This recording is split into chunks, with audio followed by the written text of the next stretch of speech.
I've worked on the disease to please a lot. And as you've heard me say, that in 1989, I had a really big breakthrough with that, reading Gary Zukav's book on intention. So I started literally living an intentional life where I don't make any decisions unless I think about what is my true, pure motivation for doing it, because I do recognize the law of cause and effect that says the intention informs even the cause, so that before you have an action, there is a reason for you taking that action. And the reason for the action is what's going to actually show up in your life on the other end. That's what's going to come back to you, that intention. So that helped me a lot with the disease to please, because I was always giving. And then I was always so thrown when people would come back and ask for more. And I couldn't understand why they were asking for more. Well, people ask for more because your reason for giving it is so that they think that you're nice. That's your real intention. Well, they do think you're nice. They do think you're nice, and that is why they keep coming back. They come back because you're the nice one. You're going to say yes when even you mean no. So you're the person I'm going to call to go pick up my kids when I can't or don't want to, because you're going to say yes even if you don't want to do it. So that's why people keep coming back, when your intention is not really clear. So that took a lot of fear away from me. But at least for me, clarity of intention helped me live a more fearless life. You cannot live a brave life without disappointing some people. But those people who get disappointed, it's really okay. The people who really care for you, the people who are rooting for your rise, will not be disappointed. The only people who are disappointed are people who have their own agenda, and their agenda is not aligned with your agenda. And that's how I make myself brave. I say, well, the people who really care about you, who are rooting for your rise, those people who are rooting for your rise, they're going to be okay when you say that. I never read any comments that are coming from negative people. If I start to read something and shut it down, I will not take that. I have a kitchen cabinet, and I've had a kitchen cabinet since the beginning of my career. Different people have been in that kitchen cabinet over the years, but there are a few people who are my resource, who I know are going to tell me the truth. Your cabinet can go through all of those comments, because feedback is great and you can get it immediate now. Your cabinet will go through and they can share with you the things, even that are negative, but that are not mean-spirited. I've come off the glory and the victory of 25 years of the Oprah Show, and was trying to put together the pieces of building a network without the right pieces. I really was trusting other people's ideas about how to do it, and it wasn't until I had the good sense to bring in my own team of people who I'd been working with, for the past decade, that things start to actually fall into place for me. And one of the great things about, for me, doing interviews all these years on the Oprah Show and on OWN, was that I got to learn from other people's mistakes. So I paid really close attention to the stories, and I got to hear everything and everybody, all the theories and all the stories and all the layers and layers of dysfunction, along with people's victories and their triumph. I took it in. I was a student of it. I wasn't just a talk show host.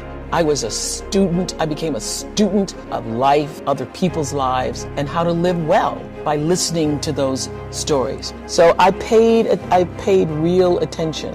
I'm at a point in my life where I can literally rejoice in the knowing space that I hold. There's a sense of confidence that can only come, I think, when you know and are assured that you are living life well, and not from the point of view of having a lot of things, but living life from the center space. When you're living bravely.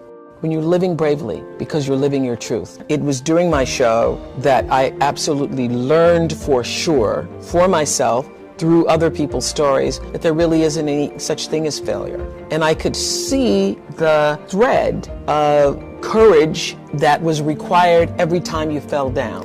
I could also see that failure was just there to inform you to move in a different direction. It's just there to say, hey, not this way, over here, not over there, wrong place. And once I figured that out, it became easier to be brave. For me, education is about the most important thing because that is what liberated me. Education is what liberated me. The ability to read saved my life. I would have been an entirely different person had I not been taught to read when I was at an early age. My entire life experience, my ability to believe in myself, and even in my darkest moments of sexual abuse and being physically abused and so forth, I knew there was another way. I knew there was a way out. I knew there was another kind of life because I'd read about it. I knew there were other places and there was another way of being. And so it saved my life. So that's why I now focus my attention on trying to do the same thing for other people. Education. I don't think you ever stop giving. I really don't. I think it's an ongoing process. And it's not just about being able to write a check. It's being able to touch somebody's life in such a way that Mrs. Duncan touched mine. It's being able to make a child see the light in him or herself, making someone else see that for themselves. I know that if I didn't have the money, listening to somebody who had it, I'd probably not believe them. Because you can't believe it. Because if you don't have money and you're just trying to make ends meet, you think if you just could make ends meet, that would make everything all right for you. What I know is that if you do work that you love and work that fulfills you, the rest will come. And that I truly believe that the reason I've been able to be so financially successful is because my focus has never, ever for 1 minute been money.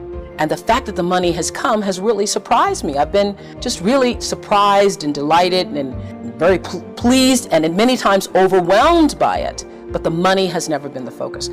The reason, I think if you're on the road to success is if you would do your job and not be paid for it. And I would do this job and take on a second job to make ends meet if nobody paid me, just for the opportunity to do it. That's how you know you're doing the right thing. One of the things that, if I may pat myself on the back for, is that I try to surround myself with people who are smarter than I am. I think that the ability to be as good as you can be comes from understanding who you are and what you can and cannot do. And what you can't do is far more important than what you can do, if what you can't do is going to keep you from flying as high as you can.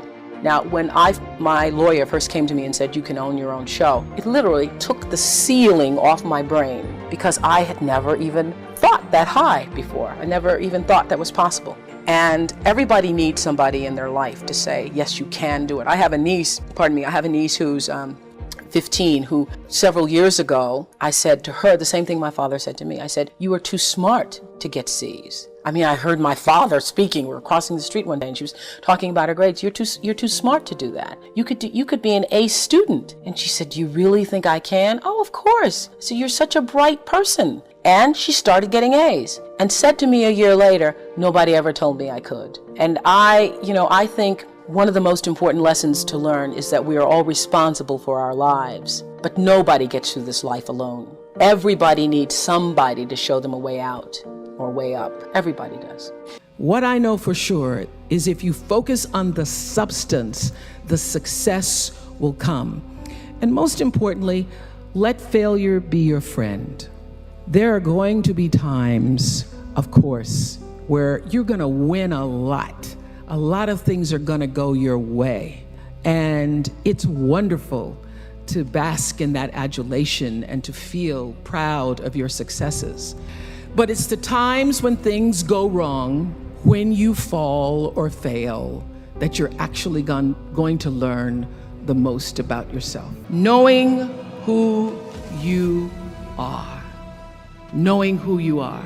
Being able to answer this question, who am I? And what do I want? Many times when I go out of the country, I am baffled by that question. To explain what is your occupation. I've stood there for 10 minutes. Well, am I a talk show host? Well, I'm more than a talk show host. Am I a businesswoman? I'm a businesswoman. I'm more than a businesswoman. Am I an entrepreneur? I'm more than an entrepreneur. So I just leave it blank or self-employed. So I'm not asking for the roles that you play as daughters. I'm not asking that question. What are the roles that you play as a daughter, as a friend, as a sister? You're going to be a lawyer, you're going to teach, you're going to be a pharmacist. I'm asking the bigger question of who am I? Who am I really? My answer is I am God's child. I am that which is born of all that is. I am, as Pierre de Chardin said, a spiritual being having a human experience. All that is possible for me. That's who I am. And what do I want? I don't want to just be successful in the world. I don't want to just make a mark or have a legacy. You must have some kind of vision for your life. Even if you don't know the plan, you have to have a direction in which you choose to go. You want to be in the driver's seat of your own life, because if you're not, life will drive you. Knowing who you really are in this space and time that we embody. What do you want? Who are you? Always do the right thing. Be excellent. People notice.